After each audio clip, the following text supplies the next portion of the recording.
एक रोल है, मोहसिन रांझा साहब से भी पूछना है। रांझा साहब, एक अभी मुस्बत चीज़ इस सारे क्राइसिस से ये निकल सकती है कि आप फ़ौज को सियासत से दूर रखने का कोई तरीकाकार वज़ा कर लें। आर्मी चीफ़ की जो तकर्री का तरीकाकार है उसके ऊपर भी, जो वर्किंग रिलेशनशिप है उसके ऊपर भी, तोसी ना होने के ऊपर भी कानून साजी कर देनी चाहिए। मैं तो कहता हूँ कि वन ऑफ अपॉइंटमेंट हो, गवर्नर स्टेट बैंक भी और इसी तरीके से आर्मी चीफ भी। ये बाज़ ऐसी चीज़ें हैं जिसके ऊपर ये टेबल पे होना ही नहीं चाहिए कि बाद में एक्सटेंशन होनी है, एक ही दफ़ा की पोस्टिंग। क्या कहते हैं आप रांझा साहब? देखिए, बात आपने बड़ी सही की है।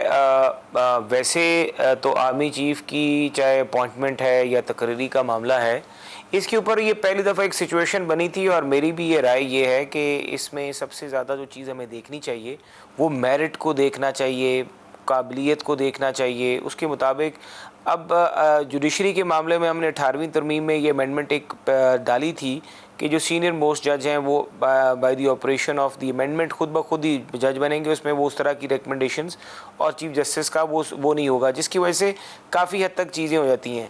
लेकिन जब इस चीज़ को हम अफवाज की तरफ लेकर आते हैं तो उस वक्त कुछ ऐसे सवालात उठते हैं जहाँ पे सीनियरिटी के साथ साथ आपकी कॉम्पिटेंस और इन चीज़ों को भी देखे जाने के ऊपर जोर दिया जाता है। सर, आप इस पे फौज पे भी रांझा साहब इनपुट ले सकते हैं। मेरा तो ख्याल है कि फौज के जो जी जनरल हाँ, बड़ा ही मेरिट बेस्ड उनका पोस्ट, उनका जो प्रमोशन का सिस्टम है ना, बड़ा प्रोफेशनल सिस्टम है और कम्पेटिटिव सिस्टम है। वो सेकंड लेफ्टिनेंट से ऊपर आते आते बंदे को कुछ 100 दफ़ा छलनी से गुजारते हैं, फिर वो स्टेज तक आता है। वो जो 10-20 जर्नैल ऊपर आते हैं तो वन शुड एक्सपेक्ट कि they are all very competent, very professional.